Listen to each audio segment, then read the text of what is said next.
back to Typecast Heroes, where we believe typology can save the world. I'm Amanda Fogelson. And I'm Jessie Miller, and today we are going over the highly requested and anticipated INFP data and all of the results from the education survey that has been collected for over 18 months was how long the study ended up being because of how many INFPs just really wanted to be a part of the study. So we're going to be talking about all of the information, all of the data, all of the results, and also the implications on the system. So if you don't know about the project or if you want to know some more of the background, you can go to our blog. You can go to our video that's linked below, Welcome to Typecast Hero, but have mercy as we always warn because that video was rough. And you can also go see our TCH update for information about all things TCH. Having said that, let's go ahead and jump into it.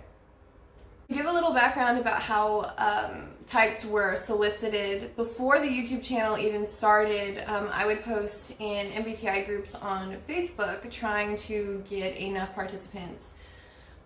INFPs, I never had to go into a specific group for them because when I would go into big just MBTI enthusiast groups and I would tell them a little bit about the project, INFPs would just come out in droves. Like INFPs just showed up. I'd never had to specifically say that I was looking for INFPs. Over 130 total ended up showing for this project and successfully participated. Only 40% came from the US, which is a really small margin compared to every other type. Every other type has a much larger percentage from the US. 5% of INFPs came from India. In fact, I had the unique experience of interviewing many INFPs from India on video. This was during the beginning of the quarantine, and I was doing a lot of video interviews, and so it was an interesting learning experience to see how INFPs address things from all over the world and how they deal with similar setbacks and problems no matter where they are and no matter what the education system looks like, because the education system in India looks different than the United States' education system, and for them to still have that same kind of difficulty with rigidness and with structure, it's been very enlightening. It was a very different way to look at this education system and a different way to attack the problem. Most of the intuitive feelers had a pretty even breakdown between the male and female population. So this was 61% female, 39% male. I had to look at the math real quick. And that was a pretty even split for the intuitive feelers. Some of the feelers were way more skewed female. And it was also one of the youngest groups at 60% from the 18 to 29 range. So this was like the young set. A lot of the other groups we were looking at about 50% on either side of 30. 60% at under 30 is definitely a much younger dynamic here for this information. Something else that was interesting is I had thought when I first began this project, and oh God, we're really coming up on almost 2 years. What? January? It was like January of 2020. February 2020, yeah. Yeah, It's insane. I had thought that intuitives would tend to write more than sensors, but the INXPs, so INTPs and INFPs, definitely proved that wrong. The INFPs, they spoke for, if you looked at all of their answers, it was an average of 95 words per average, which is on the higher end for the 16 types, but it's actually considered kind of low for other feelers. There are a lot of other feelers who had a much higher word count. And especially with that extroverted intuition, people who have that in their first space in their cognitive function stack, if it is their dominant function, they tend to have a much higher word count than those who have it in their second, which was interesting because it's all happening internally. So it was cool to see sort of those types of theories play out.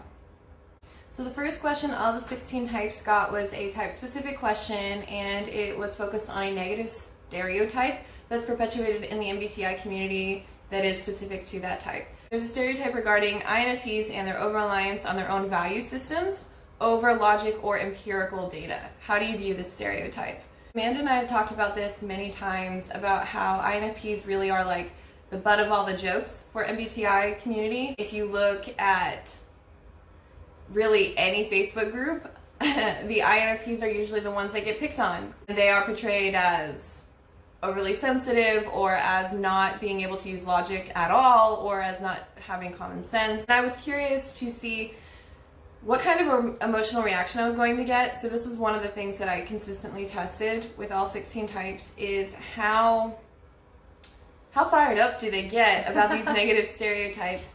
I also look for abstract versus concrete definitions. I also look at if they're going to pull from their own personal experience. You can look at the blog to see all of the categories and all of the different pieces and all of my definitions for what I specifically was looking for. In comparison to the other questions that the INFPs were asked, this was on the lower end with only 87 words per average. And INFPs are really all over the board with this one. We've got 45% who said that it depends, or that they weren't sure, 31% saying yes, 24% saying no. When it came to just face value, whether or not they agree with this stereotype or not, really opinions varied all over the place. Something that didn't vary, though, is that they dealt primarily with the abstract evidence. But one of the criticisms that the data set has come under is, well, aren't these questions abstract? Yes, these questions tend towards the abstract for all of the types, but you'll see that people who are more sensor-oriented, they still find a way to answer into the more concrete realm. When it came to INFPs and this question, 81% of them used abstract evidence in their answers. Only 19% used any concrete. There's a stereotype with anyone who has introverted feeling that they just always go off of their gut, and they never use fact, and they never use logic, and they never use solid information to justify why they do things or why they believe things. Even those who are not well versed in MBTI, I think they understand that those who tend to be a little more sentimental are usually seen that way, are usually seen as people who are illogical. And so when INFPs were addressing this question, it seemed very important to them to have some sort of basis for what they were arguing.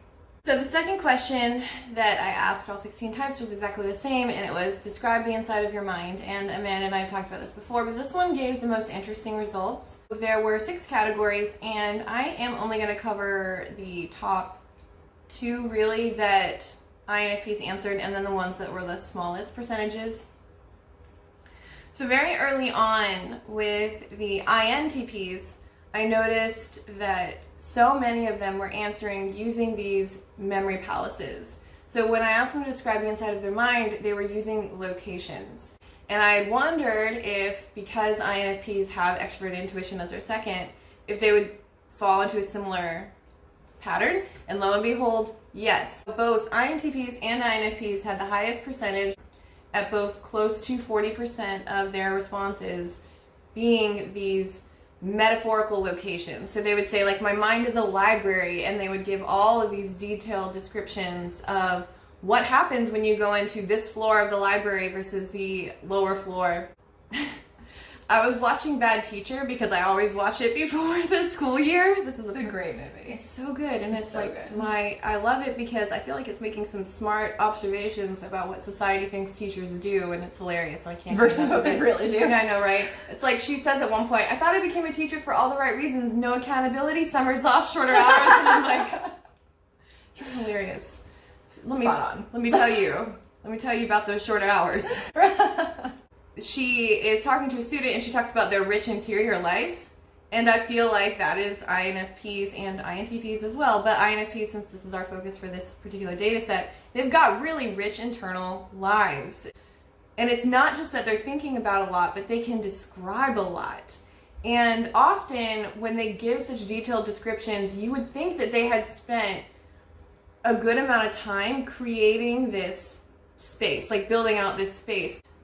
They don't spend all this time building this. When you ask them a question, it's like it just falls out of them, because that's that extroverted intuition, and it really like builds up this amazing interior life. So that was the big chunk of their answers, were these locations that they were just coming up with on the spot.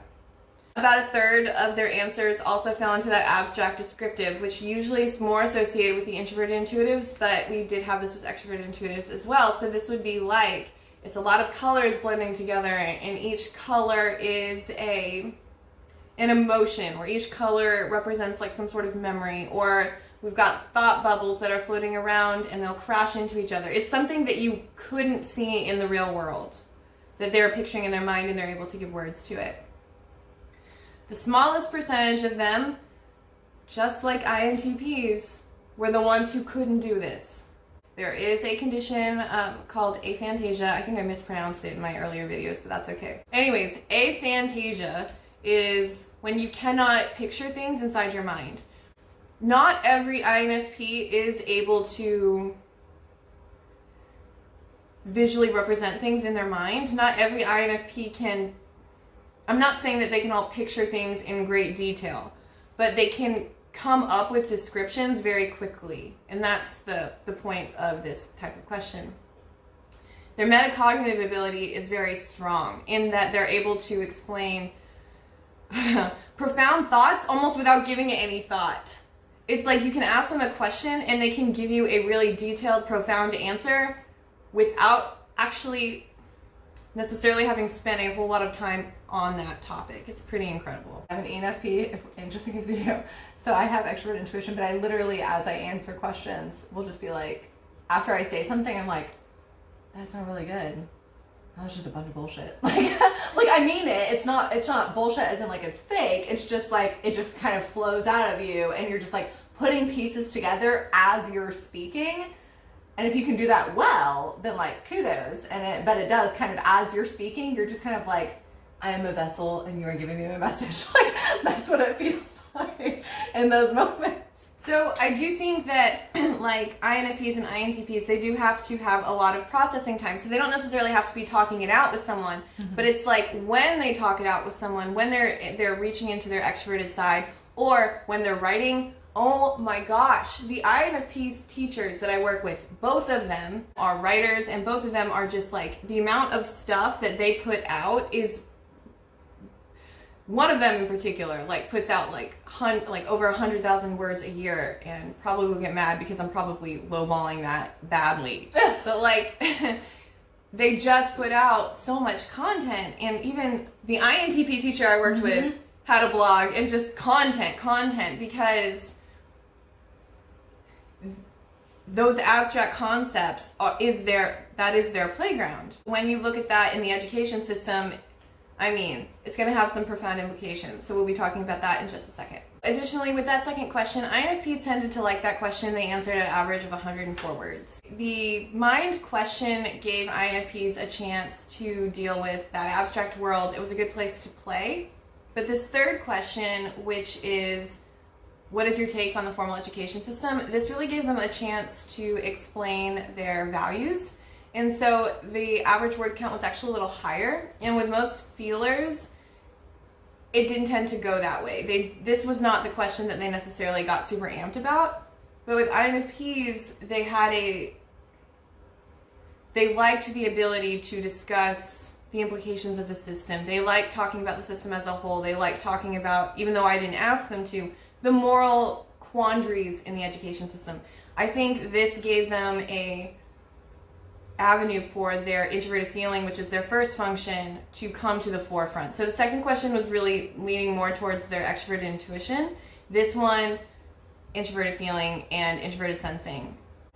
When we looked at the INTPs, most INTPs had a negative opinion of the education system. When you look at INFPs, it's almost half have a pretty positive view of the system. And so the difference between that would be that introverted feeling versus that introverted thinking process. And we're going to talk about how both of those things would work in the education system in just a little bit. But it's interesting because also almost a third of them were undecided. They were weighing it both ways. They weren't making a firm opinion. And so I had thought the introverted feeling would lend itself towards more strong opinions when it came to certain things. What I think it's actually doing is it's really good at considering all of the options. And so INFPs, when they were looking at this question, they had a tendency to go all the way around the question and not necessarily answer it directly. They do this great little roundabout thing with their answers of, well, it depends. And then they start to look at all of these little pieces in the education system. But by the end, you're like, so wait, is this a good system? Is this a bad system?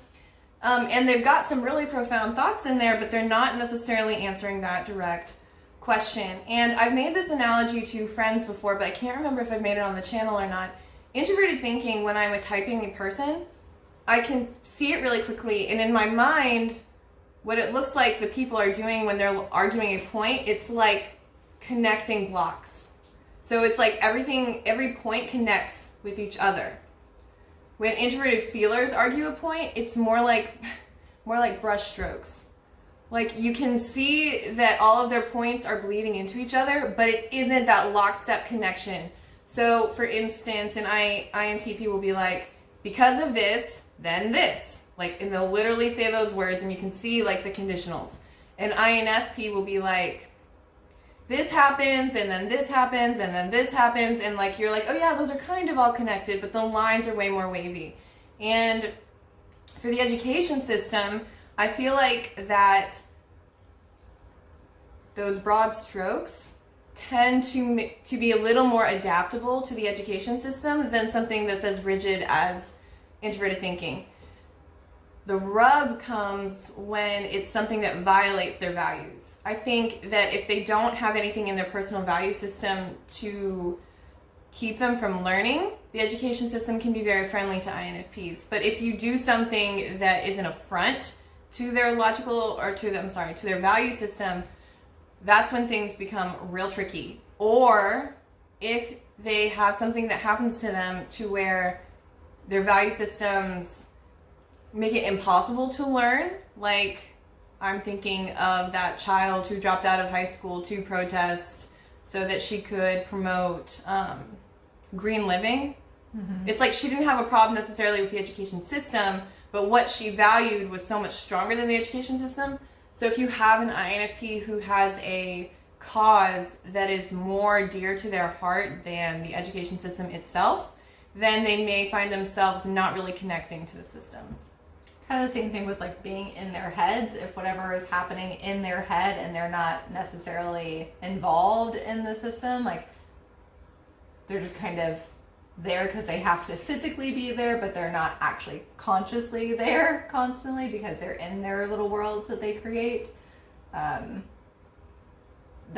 potentially could make them very undecided and just kind of loop around of like, well, this is what happens, but not necessarily give an opinion or even have a strong opinion on what is happening. Mm-hmm. Something else that this third question approached was big picture versus personal experience, and INFPs, just like other extroverted intuitives, almost 60% of INFPs did focus on that big picture. It's really hard to get INFPs to give you direct answers and to give you direct answers about themselves. I think it takes a lot of building up trust, and I used to think it was because they were trying to protect themselves to an extent, and that may still be true, but I also think they just don't spend a whole lot of time thinking about the here and now in the external world. INFPs tend to place more value on these abstract thoughts, these abstract concepts, their internal world, and less on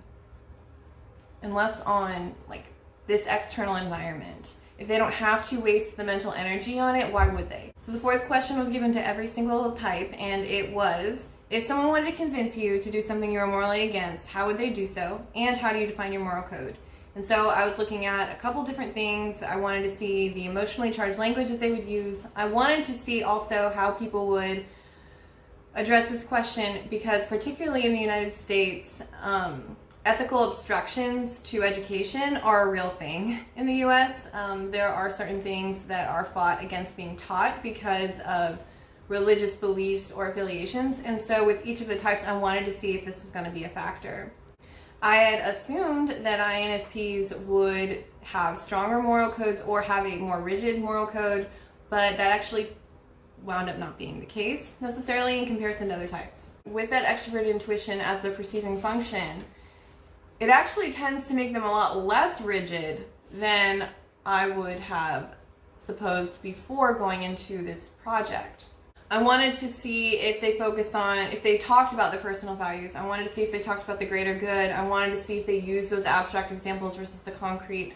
I was examining lots of different pieces of the response, not what they said, but how they said it. And you can go look at the blog to look at all of that information. Something that was pretty stereotypical, it was like hit the nail on the head, is that 17% of INFPs said that they didn't necessarily have a defined moral code and that they couldn't give me abstract answers, but that they go with their gut. Going with their gut was big with the INFPs. I know a lot of INFPs who call it their vibes, or INFPs who call it like their feelings. Amanda is an ENFP and she talks about her gut all the time. I do. I call it my woo-woo. It's like my woo-woo-ness. But hey, I go with my gut. I get it though, because so you can know your own morals, but with that extroverted intuition mixed with that FI, you have the ability to look at every situation from different perspectives and then choose which perspective. So I remember in the very, very, very beginning when I was trying to figure out what type I was.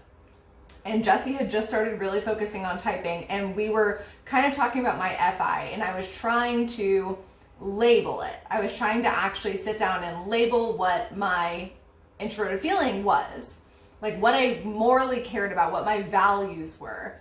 And my first response was, I don't actually think I'm someone who has very many morals. But the trick, which at the time we just didn't know yet, was that when you mix FI and extroverted intuition, that's not always the case, because really what it does is it opens your eyes to all of the perspectives, and then once you're in the situation, you go with your gut and you choose it. It's not necessarily something where some other types are able to say, no, I would never do this, and I know I would never do this, and there's nothing you can do to change my mind about it.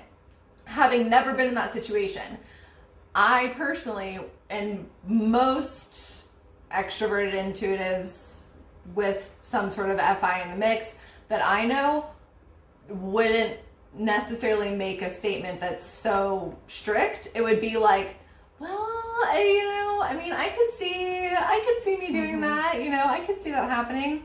I don't know many of them that would actually have like a hardcore, this is what I would do every single time, even though I've never actually experienced that before. INFPs had some of the higher ones they weren't sure. It would depend. So right along what Amanda's saying. So it was sitting at right about 30%. It's like not putting yourself in a box. It's like if you were to say, I would always do this in a situation, you'd be putting yourself in a box and being like, well, now I can't do anything else if I was in that situation. And a lot of them referenced a moral system, but they were very clear that it was their moral system and that it didn't necessarily follow anybody else's. 65% of INFPs referenced one, but they didn't define it. So we are going to see with other types where they had very clear lists of things that were moral and were not moral, and they would give me concrete examples of their morality. INFPs, not so much.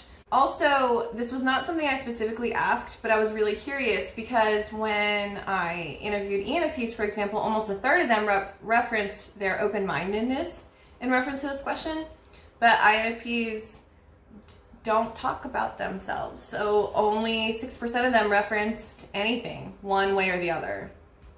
Most of them didn't reference their own open-mindedness. They were very kind of shut off about it. So when it came to the greater good, that was something that I tracked with all of the types, and what percentage of their answers included some sort of reference to the greater good. So they would say something like, I can break my moral code if it's for the greater good. INFPs had the lowest amount of reference to the greater good at only less than 5%. I'm always really careful with this information because I don't want it to seem like INFPs don't care about the greater good. I think what's important is that it's not an overwhelming factor. They are considering many other pieces. When we just did the ENTJ data, we talked about how a huge percentage, almost a quarter of the ENTJs referenced the greater good.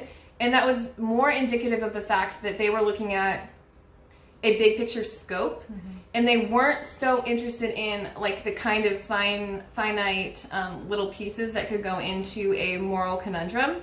INFPs, because they can see so many different perspectives and pieces, like Amanda was talking about with not being able to say for sure when you would break your moral code, I think that's more why they didn't reference the greater good, because the greater good is such a big umbrella statement to say, like, if it were for the greater good, I would go ahead and do it. And INFPs showed their reluctance to make that kind of statement. I think that's probably why such a low percentage of them included that in their answer. So it's not to say they don't care about the bigger picture. It's to say that they weren't going to default to that answer because they were going to see all of these little possibilities within the question. The fifth question that all intuitives were asked is to define your relationship with your intuition. And once again, I was curious to see how often were people going to say that they went with their gut or went with their own instinct over learning in a system. Like, I wanted to see if that was going to create any difficulties within a structure. Their responses were, once again, really varied. Almost 44% of them said that they trusted their intuition like all of the time. 12% said most of the time. 38% said sometimes. Interestingly enough, we had 6% of INFPs come straight up and say, I don't trust my intuition because it's burned me in the past. Continuing with the pattern for INFPs, that heavy reliance on abstract evidence at 54% of their answers and only 17% at concrete. So that's like a concrete example. So for instance, an abstract example for an abstract answer for this question would be like, I trust my intuition all of the time, it is my life. Okay, there's not any strong like specifics I can see there. But if an INFP were to say, I use my intuition to make decisions like what to do with my child in school, and they would go throughout a very detailed concrete example in the external world, that would be a concrete definition. INFPs did not give me those specifics. Everything was very broad, everything was very general. So even though INFPs had a more positive view of the education system than I would expect a perceiving type to have, we're going to talk about all of the implications for INFPs in the system right now. So first, we're going to give the warning that we always give. Carl Jung was very clear on not typing children. The MBTI official organization comes out and says don't type children.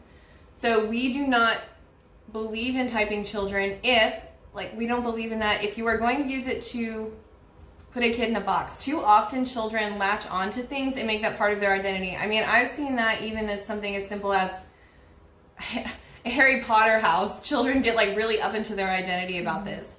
So if you do something as seemingly all-consuming as personality type and you stick that on a kid, we are afraid that can limit them.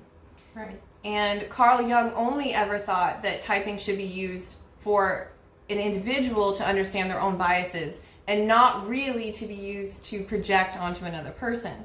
So we want to keep all of that in mind. Having said that, as a teacher, I love this example, so I'm going to use it again. Nobody would say that calling a kid a kinesthetic learner is putting them in a box.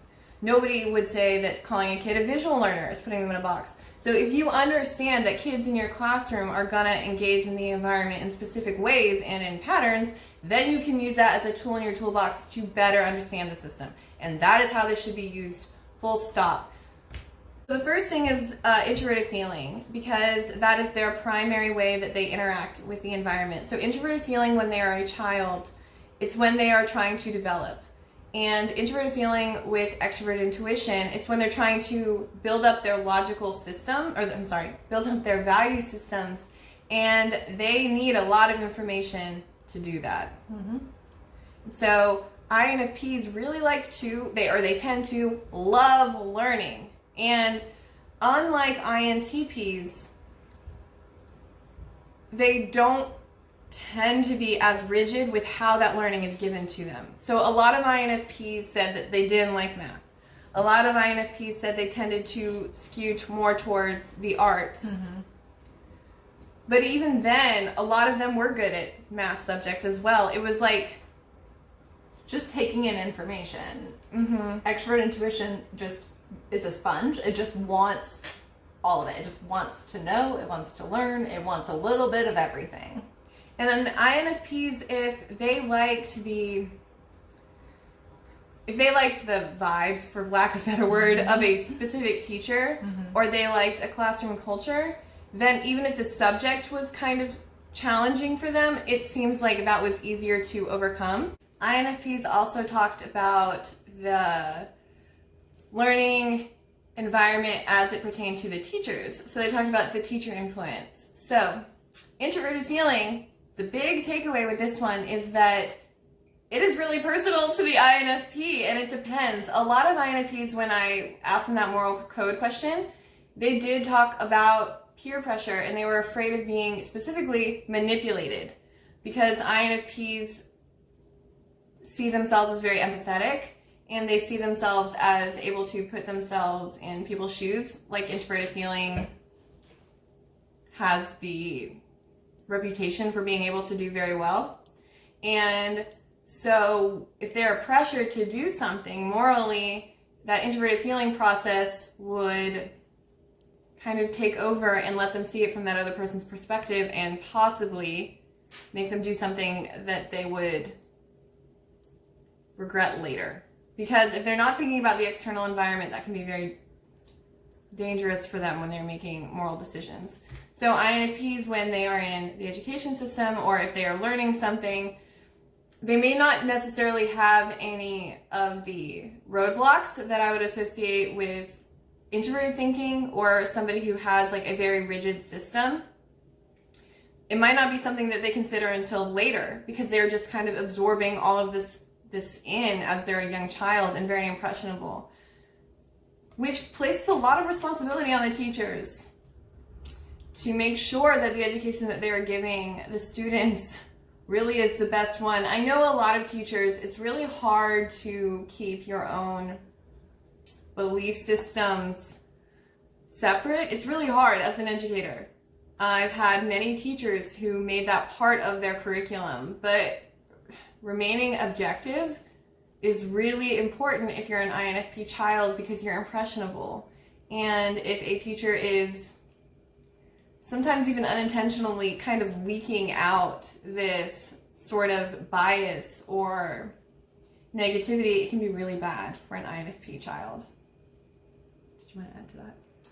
Well, the only thing I'm thinking is especially those people who, and those teachers who they really did vibe with, I feel like INFPs can sometimes be a little idealistic, and so if they are looking up to you as the expert in that field and as someone that they just have a good feeling about and have a good vibe with, and they appreciate the culture that you've created in your classroom, and you know, they trust you, then oftentimes that INFP is just going to take in the information that you're giving them, and then like that is now truth. And so, especially when they're younger, but I'm even talking about adult INFPs. My husband's an INFP. So I've even seen it in adults where they'll hear something and not necessarily do the fact checking. And so as a child, that would be, you know, happening even more.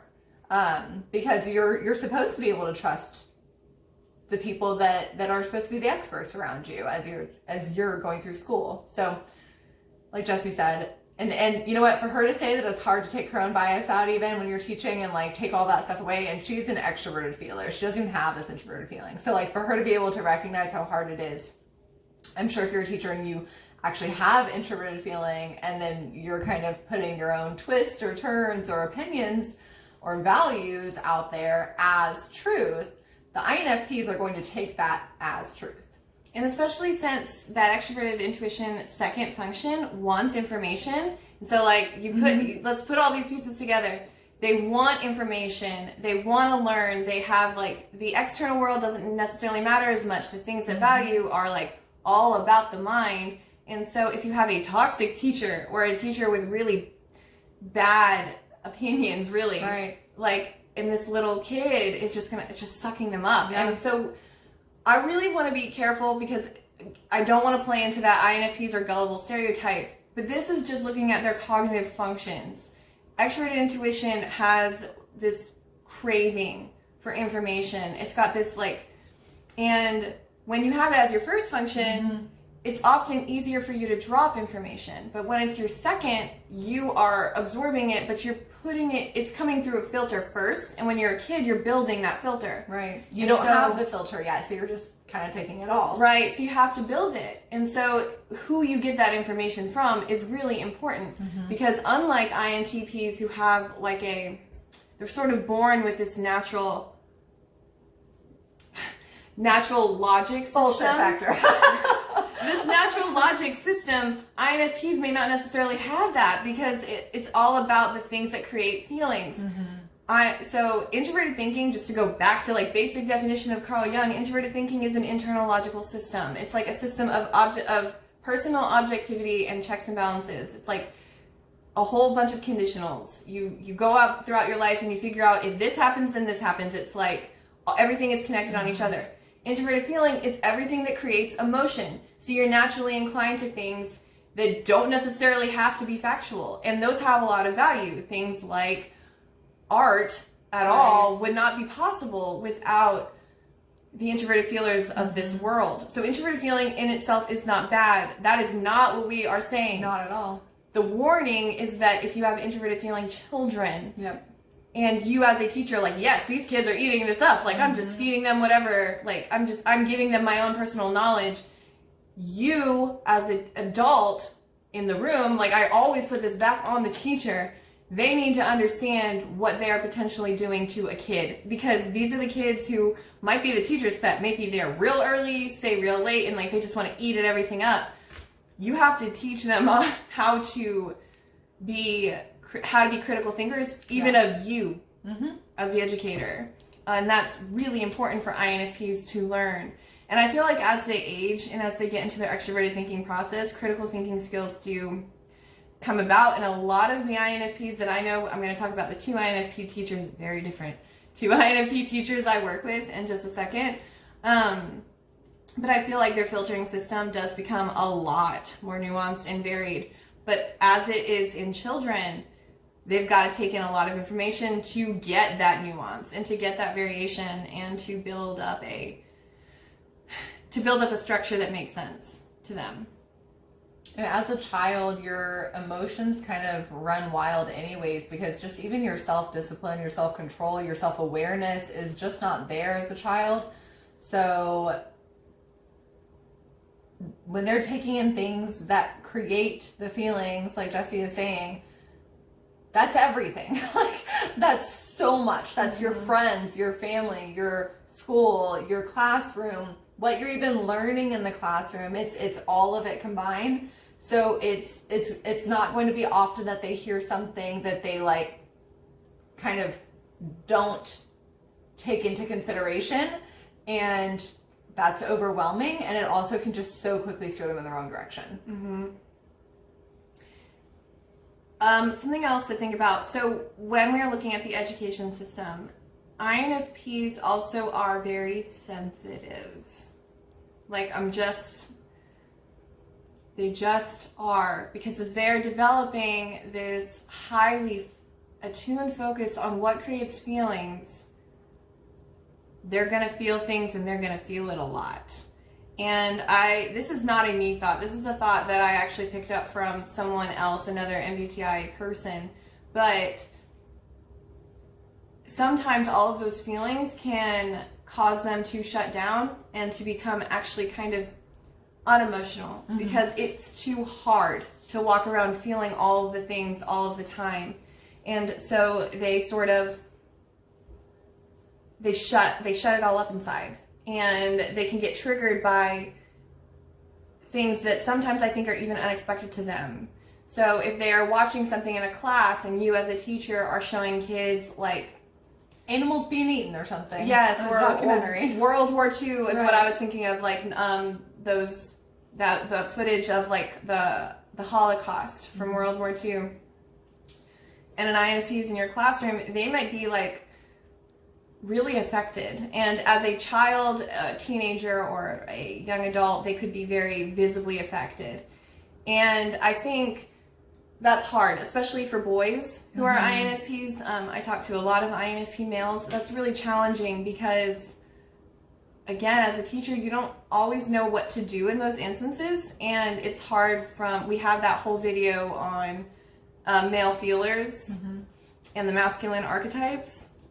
So you should go check that out if you want more information about that. But I feel like as a teacher, you have to understand how to be the best support for these sensitive children, because they can be really, really sensitive. And not thinking that it's just drama for drama's sake or oh my God, anything yes. like that, especially for boys, it's one thing, because when you see it in a boy that young, you know that it's typically not manipulation of any sort or drama or anything like that. You can kind of, I feel like our society has more of a heart for little boys who are sensitive because we know that it's true. You know, it's not, but then when you see a little girl who might be more sensitive than the rest, or who calls attention to her sensitivity, then it feels like a dramatic girl. And you're trying to get her to like handle your emotions. Don't, you know what I mean? And it's just a very different, so just understand that some of these kids are going to have real emotions about things that are happening that, again, are behind the scenes. The same thing we've talked about with the INTPs, that they may kind of dismiss something that is actually truth because they've built this logical system as a child, not really understanding what the truth was. And so they may dismiss that. In this case, it's almost like because they're taking in so much and they're feeling so much, they might be more sensitive to it, and you need to not dismiss that. And so I understand that this video is very different from the other ones that we are looking at because we're not really looking at it from an academic standpoint, but that's because we are looking at cognitive function development. And so introverted feeling, this is going to create a lot of the problems for the kids as it appeals to the emotional side. And then the extroverted intuition is just taking in a lot of the information. The one part of the academics that I did want to touch on, and we touched on this in the INTP video as well, is that tendency towards the abstract. It's this big focus on the abstract. So it's really funny to me sometimes because when we did the video on ISTPs, we talked about how they needed to see the point. We talked about why, like, if you can't make it matter to real life, then certain ISTPs have a tendency to just write it off. Like, why does this even matter? And we're going to cover that more and more, like, with other types as well. INFPs, it's the opposite. Yep. If something doesn't have meaning, like making an INFP sit through, like, a life skills class probably makes them want to rip their head out, like their hair out. I understand a lot of INFPs know that this is not a skill they have. A lot of INFPs know that they need to marry wealthy because they need to figure this. It's hard for them to figure out. It's not that it's hard for them to figure life out. This is one of the other things I've learned so fully about INXPs, INTPs, and INFPs. If they want to do it, they are so good at it. If they want to. So for an INFP, it's, do they value this enough to learn it, take it seriously, and keep it inside? And see that it matters. Yes. So like if an INFP valued money skills, then they could be really good at it. So many INFPs in my life don't care about it. They want what they need to survive, but because it doesn't have that greater meaning, because they can't feel it, because they're not getting like those vibes off of it, because they're not seeing the value in it, it's boring and they don't want to do it. So then you stick an INFP in a class that they're like, this is boring, this is not making me feel anything, this is not about all of the feelings, I'm not even really getting new information or new interesting information, they're going to check out. INFP children, if you can't make them value it, it's so boring. And apparently not just the children. And not just the children. And I will tell you now, as somebody who cares deeply for both INTPs and INFPs, like really the people closest to me in my life are perceivers, except for my husband. Literally every single person who's close to me in my life is a perceiver. How did that happen? Because you like control. Oh my God, yes. You guys just let me do what I tell you what to do. And we're just like, hey, let's have fun. And then my husband just tells me what to do, and I'm just like, okay, cool. Because I get to, anyway. So, I understand really, really intimately how hard it is to make an introverted perceiver, do what you need them to do. So as a teacher for an introverted feeling child, you have a task ahead of you to make them care about your subject. You have to make them care. And so this is completely different. It is a different side than... I think it makes sense though, because if you look at the education system as a whole anyways, there should be meaning behind what we are teaching in general. I say this as an ENFP though, but yeah, I was gonna say like practicality wise there is, but that's not always enough. Right, and so but that's where I was getting is that so when you're in a science class, right? Let's say if you're in a health class, you're learning about your body, how to take care of it, all those things. Even though that is practical, it is very helpful. It has legitimate meaning there. Yeah, but INFPs don't always care about their physical sense. They don't. And even though this is what is necessary even for their brain to work the way that it does forever, healthy brain function, all those things, there's not a feeling behind it. So even if, because I feel like most of the time when we're trying to give advice to the other types, we're like, make it into something that is going to really like just kind of get in there for that type, you know? And for a lot of the sensors, we say like, move around, change environment, also coach them how to, bring it back down. This is why this is important, is because, you know, 30 years from now when you need to learn this or do this in your career or whatever, like you're teaching them how to, INFPs, you got to attach existential meaning. Yes, which is even more challenging. No, it is not the same. And not at every all. subject, like not every subject has that opportunity. So sometimes you need to sit there and actually, with care, talk to them and try to get them to, again, you're part of their learning. Yes, part of their learning is to say, this is something that you should value, and here is why. But you have to approach it as this is something to value, and this is why you should value it. And it might not be something that's going to be lovey-dovey or frilly or anything like that. And INFPs don't have to have all of that all the time. As children, a little bit more so, but even if you don't get through to them as they're a child, just take the time. Yes, take the time. That as an educator, that's what you're doing every single day of your entire life when you are in that classroom. Make sure that you actually do it though, because if you just say, this kid doesn't get it, they don't care, so I don't care, I'm not going to show up if they don't show up. I've heard that from so many teachers. I'm sure you have, being in the system, but that's not the approach here. Any teacher who blames children, yes. I swear to goodness, because Amanda, how many times do I blame children?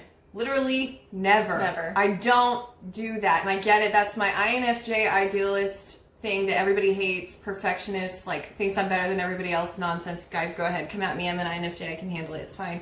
But I can't stand it when teachers, who are the adults in a classroom, blame children. So you're looking at a system, oh God, it's coming, my soapbox, but it's fine. You're looking at a system where most of the teachers are censors. So let's not forget, that means their extroverted intuition is their inferior function, or it's their third function.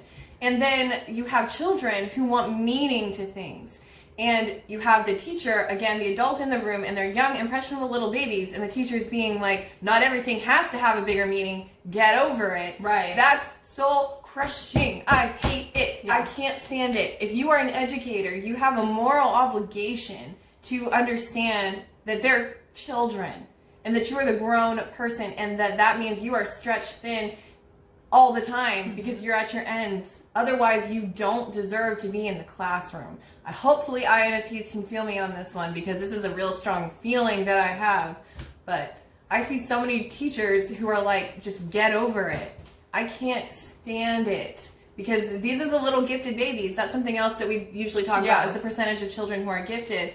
But the highest percentage of children in the gifted program in the United States are extroverted intuitives. So these kids are seen as naturally smart, and you hear gifted teachers kind of rolling their eyes about gifted kids, being like, they're just so dramatic, and they overthink everything, and they're so overly they idealistic. Question everything. Yes. They need a reason for everything. And why is that bad?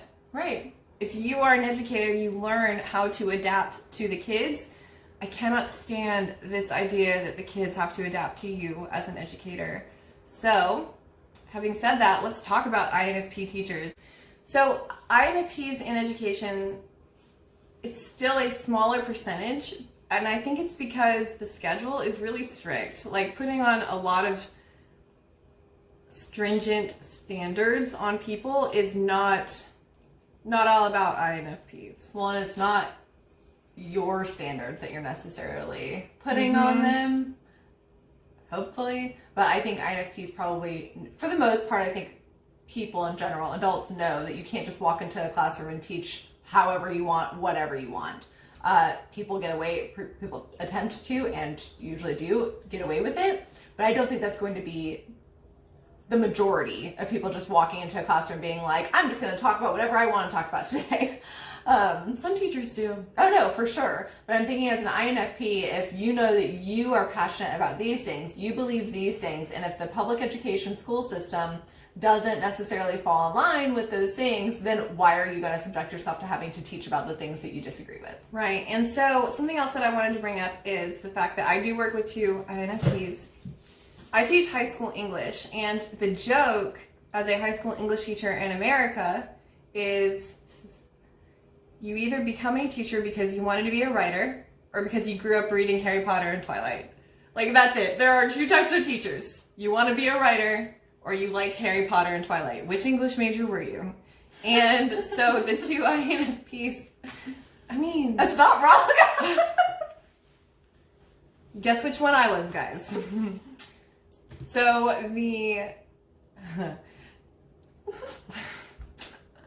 the 2 INFP teachers that I work with something that's funny is my husband's actually an English major as well, not a teacher though, but it's because he wanted to be a writer.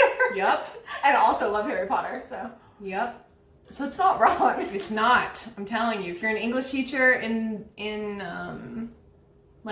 high school, I don't know what middle school teachers are doing, but in high school, this is the norm. It is, like every single one of us, one or the other. I was just talking to one of them about this 2 days ago. It blows my mind how little structure they need to be able to give a phenomenal lesson. Because for me, when I give a lesson, I've actually talked about this several times with typing people. When I'm typing a person, they will talk about an example with me or Amanda, and I always have to give the background. Well, you can't take what you see on video from me as a sign of anything because I'm reading off of a script most of the time. Like, I have the numbers in front of me. If I'm talking about like all of our cognitive function videos, I read almost completely off of a script. Amanda doesn't have to do that because she's an extroverted intuitive and she can just talk and it sounds way more polished than anything I'm going to say. Like, it just happens. But when I teach, I'm the same way. I teach off of a PowerPoint. That also means that she gives accurate information, whereas I throw out a lot of bullshit sometimes. So my INFP teacher friends don't do that. Well, no, if I'm taking it if I'm in a professional setting, then I'm going to do some research, but I still wouldn't need like a full structure. I would just kind of know what I'm going in there to do and to say. Something that I think that the INFP teachers are really gifted in. I feel like INFPs, like when you think about them or when you look at the archetypes on like 16 personalities, which is disgusting or whatever, but they show them as like the hippie butterfly children.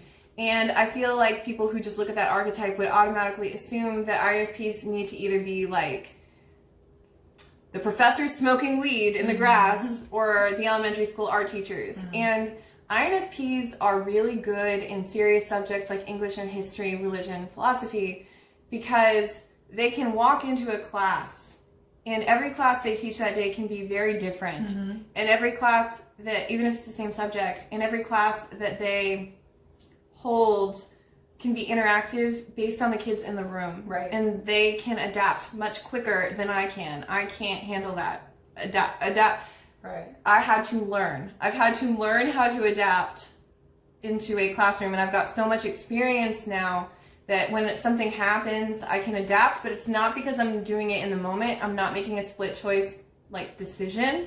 It's because I've already thought this through, or I've already experienced this and I've already seen the pattern of So what you will have happen. like a plan for what's going to Yes, happen. I have a if that contingency goes. based Yeah. on contingency based on contingency. In fact, my INFPs made fun of me for this the other day because I wasn't sure what the administration was going to do. And they were like, you don't need to plan for if the school decides to hold a drill in the middle of the period, and if these kids show up, and if these kids don't show up. You don't need 112, literally, 112 slides for the PowerPoint for the first day of school based on every contingency.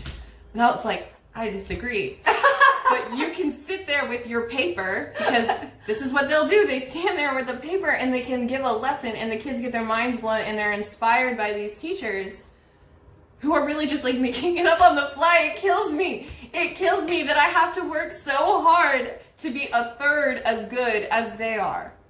But you know That's what? the way I'm they sure are. when you see like a presentation that Jesse's put together, though, like when you're one of us who don't do that, if people ask me to put together a presentation, I'm just kind of like, man, like, do I really have to do, like, this is not, can I just talk to you? Like, this is not necessary. And people are like, oh, can you put it in a document for me? I'm like, I'd really rather not. Can I just say it? No, those INFP PowerPoints kill me because it's like slide, 3 words. I'm like, It's like, what if you here forget? are the bullet points, and I'm just gonna talk to the bullet points. But they don't forget. yeah, no, They you don't forget what to say. But it's because it's like it's that extroverted intuition that just kind of Crazy. has all this information, and then on the spot, and it's not really it's on the spot, but it's also pattern making. So it's like been here, done that type of situation. So even if you've not memorized what you're going to say for that day, you have an idea once you've done it once. You know, you kind of know how it's going to go. And then if chaos ensues and you have to navigate and pivot or whatever, then you have experience in that too. At some point in your life, you've had to pivot at somewhere along the way, and something worked for you, or you know what didn't work for you, and then you just kind of, it's like it is a split second decision, but it's like based on, because they still have that NESI mix right there in the middle, and so it's still based on like, this is what's happened before, and I'm just going to talk to it, and I'm going to pivot in the middle of it, and then you've got that FI who's able to tailor it to the people in the room. Mm-hmm. So, point is, just like we've said, I think in almost every single video, we haven't gotten to the types yet in our videos where we talk about those who are really heavy in education. Yeah, no, so far it's been everyone who isn't in education. Right, so INFPs, again, they're usually concentrated in college or in elementary school, at least in modern modern mind, for those of us who know MBTI, but I work with 2 of them and have worked with them for a very long time, and I very, very much admire how they're able to work with gifted kids, because they can do things that I cannot do. And particularly one is very gifted with inspiring gifted kids. So I feel like more INFPs need to come to education. I understand the schedule is not for y'all. The bureaucracy, I can speak. Bureaucracy is not for y'all. The paperwork is so tedious. But y'all are looking for meaning. What greater meaning can there be than educating a kid, than educating children? An entire generation. And I know those of you who are watching this who are not INFPs are calling BS on me, on my butt right now, but hopefully the INFPs out there who are idealistic and Searching for a career. searching for meaning can come over to the side of education, because both of my INFP teacher friends make going to work every day infinitely easier. So go to the education system for sure. Okay, so we talked about INFPs as teachers. We talked about INFPs as students. Now we're going to talk about parents of INFPs. Yes, which, you know, we actually talked a lot about INFPs and just kind of like how to treat the children who may show characteristics of being an INFP.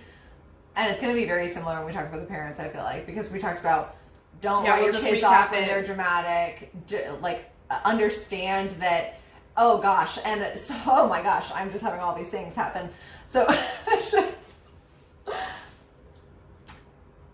talking about teachers not putting their opinion out as fact. Ooh, I know To the INFPs. as parents. Teachers, you would hope, would have somewhat of a filter going into their career, right? Taking it seriously, knowing that they have an impact, all of that. You would hope the majority of teachers out there have an understanding of that. Parents, as parents, you feel like that is your child. You get to teach them what you want to teach them. You get to have a say in all that. And yes, that is part of being a parent. It is giving your opinion. It is letting them see what your belief system is, what your culture looks like, all of those things. But I would just really caution you to not just say, this is the only way, this is the only belief system, this is the only thing that exists, or the only thing that holds value. It is okay, it is your right to be able to express yourself to your child and to teach them, if you are a Christian, teach them why you are a Christian, why that holds value to you, why that holds value to your family. But if your kid makes a friend at school who is Buddhist and they come home and start talking about it, don't write that off as it being the wrong religion. There are ways to communicate about these things without dismissing other options. And once again, the INFPs, especially as children, are just taking in that information and they don't necessarily have that filter yet. So they may hear, oh my God. Taking in that information. Yes. Hold on. Okay. I want to make sure I'm not gross. Okay. Is my eye okay? Yeah. No, my eyelash. Should it come off? Nope, you're good. Okay. So as INFPs, they are just taking in that information and they're building that filter. But if they immediately hear that this religion is bad or this belief is bad, whatever it may be, that's what they just learned. That is what they just soaked up. And potentially they'll hear it a different way at some point in their life and be able to maybe tweak their opinion or something like that. But at the same time, if that saying or if that description of that religion or that belief system ends up being one of those things that helps create that filter while they're a child, that is now just embedded in them. That is part of their filtering system. So don't do it. Like, again, it is your right. It is a beautiful opportunity that we all have as parents to be able to raise these children into these magnificent adults who can be independent and be in our society and be making a difference. It's a beautiful, beautiful thing, and you have every right to voice your opinion to your child and to parent the way that you would like to, but just don't be dismissive of other options just because that wasn't the option that you chose. And with that in mind, also, I want to move on to INFP parents. So INFPs who are parents, because I think that it can be really challenging for you guys as well. Oh, I know. This is really hard advice to give, because as Amanda was talking, I was thinking about how an INFP as a parent would take that advice and they would see it as their moral obligation to teach their children the right way to be. I think personally it is more, oh God, I'm sorry, introverted feelers. I think teaching your kids how to think critically and how to make the right choice for themselves, I think is more important than what to think. So teaching them how to think is infinitely more valuable than what to think. Yep. And so I know that INFPs in particular have very strong feelings about the right way to parent and the right way to be. It's hard. Well, it's hard having those high moral standards, because something else I've seen in INFPs is the standards they have for themselves and others are very high, and it's hard. It's harder than a standard that a J type would have to an extent, because they're existential. So like you can't. Sometimes they'll have a standard and you can't really meet it because it's not real. It's not provable. So it's like they have this expectation of a person to be a certain way, like they want their kids to be upstanding citizens, but because it doesn't come with that concrete piece, don't always have a great way to know that that objective has been met, and so then they never give the person validation.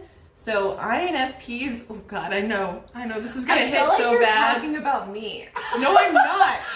You're talking about these high expectations that are unreachable. I mean, I just kind of feel personally attached. I'm not attacking you, introverted feelers. I know. No, but she's completely right, though. That is completely right. My point is that you need to give your kids validation if you're an INFP parent. Yeah. I'm sorry. You have to give people validation. I understand that you think that they don't. I understand that you think that they don't need it. People need validation. They do. They do. So INFPs out there, oh God, I know they're coming for me because I know how they view it.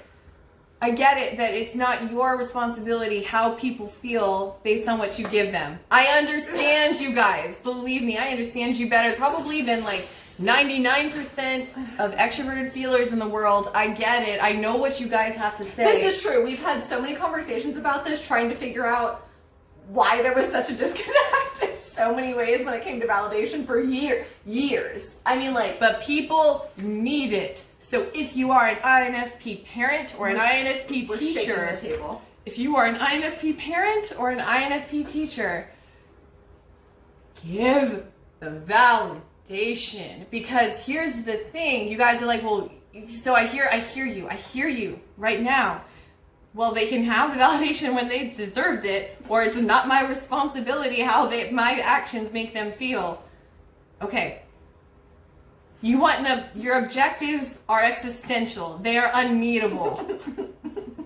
You have to give them validation for trying, because certain people thrive on it, and then you can hop off of this video and go watch one of our extroverted feeling videos, because we're going to talk all about validation, because certain types cannot be successful without validation. They absolutely cannot. And like, there's one type in particular that I'm thinking about that absolutely, like, if you do not give that to them, they will fall apart. And that is not a flaw, introverted feelers. It isn't. It is how they are mentally wired. I'm sorry. I'm putting an expectation on you guys and an obligation. You're like, ew, gross. It's so gross. Obligation, so ew, gross. Responsibility. I'm not saying you guys are irresponsible, but like when I'm throwing this on you. It's having the responsibility for someone else's feelings. Then you guys hate it. It's so hard. It makes me cringe. Oh, I know. Oh, it's one of all the of you things. introverted feelers are like that. I know. It's one of the things. But she's not wrong. She is not wrong. I'm not sick. And it doesn't have to be the end of the world for us to validate others. Did you choke on your words? I did. I was just thinking, yes, it does. No, it does not. It doesn't, because it makes them so happy. Let's talk about the value in giving validation. So if you value what that person is doing, if you value that person as a whole, if you value the results that person's giving, the job that person's doing, what I'm doing is I'm trying to beat the system here for you, okay? because this is hard. It is hard to look at someone and say, I have a responsibility here because I impact how you feel, and so I do have a responsibility to uphold that. I can't just be so blunt and so uncaring in my delivery to you, because I'm going to impact you in multiple ways, right? There is responsibility in how you deliver something to someone, whether that be news or whether that be, giving them the results of something or giving them an update on how they're doing, anything like that. There's responsibility there. And that's hard, and it feels as though, because introverted feeling is within. It's the whole point. It's within. And so for you to look at someone and say, for them to let you know they need the validation, or even worse, if they don't tell you they need the validation and you just happen to miss it, it doesn't come natural to you because you don't necessarily always need that validation. that validation for an FI user usually comes later, especially for an INFP, usually comes later in life. It's usually going to be extroverted feeling and extroverted thinking that needs more validation than others. That function, not the humans, but the function. And your extroverted thinking is your inferior function. It's your fourth function. It takes you a long time to get there. And even then, it's not one of your strongest cognitive functions. So it's not necessarily something that you hold super near and dear to you, usually. So it comes it's not natural for you to need the validation. So then it's also not natural for you to give that validation. But Jesse's not wrong. There are types out there who just to function, they need the validation. And that one thing to know is that validation doesn't necessarily mean going gaga over someone. It doesn't mean being fake or dramatic or trying to boost them up in more than what they deserve type of way. This just means validating that the job they did was a job well done. Right. This just means that if they just did the best performance review, they did the best performance review. Whatever it means, it just means taking the fact and we're good at saying you're not good enough at this, but we're not great at saying you did a very good job here. And when you have a child as an INFP parent, you really do need to give them props for trying. And so I admire INFPs for their standards. There's a joke with the INFPs I work with that they both have conviction and I do not. But I think that conviction is important and it's really good to have. But I think sometimes it can come across as a little too rigid for children. And so just being mindful of that. I'm not asking INFPs to completely change themselves. We're asking for them to acknowledge their biases and to acknowledge their tendencies for something that's gross to them but maybe necessary to a child. So INFP teachers and parents need to keep that in mind. One other thing I would say about INFP parents who are INFPs, is that real life does matter, and it does matter to teach your children about real life. So bills, finances, doctor's appointments, responsibilities. It's important because that actually is your job as the parent. That isn't something that we teach in school. Who knows why, but we don't. So that is something that needs to come from the parent. Or marry yourself a censor who can do it for you. Or marry yourself someone who can, yeah. Because it's a hard thing to learn. It really sucks. You INFP parents actually know how bad it sucks because you had to learn the hard way more than likely about responsibility. So it's one of those things where if you can set up your child for success from the start by teaching them those real life things, teaching them how to balance their bank account, I was going to say checkbook, no one does that. But I'm not even that old. But if you can just make sure that you're paying your bills on time, and that you can afford a car at some point in your life and all those things, get a job, just the basics, how to do laundry. All those things are legitimate examples that I'm pulling from my real life experiences with INFPs. So just make sure that you are putting that out there, that even though once again, it doesn't hold much value to you in an emotional way, it is a very valuable skill and something that would really help your kid out to know. Because being a human in real life is real hard. And hopefully this makes it a little bit easier.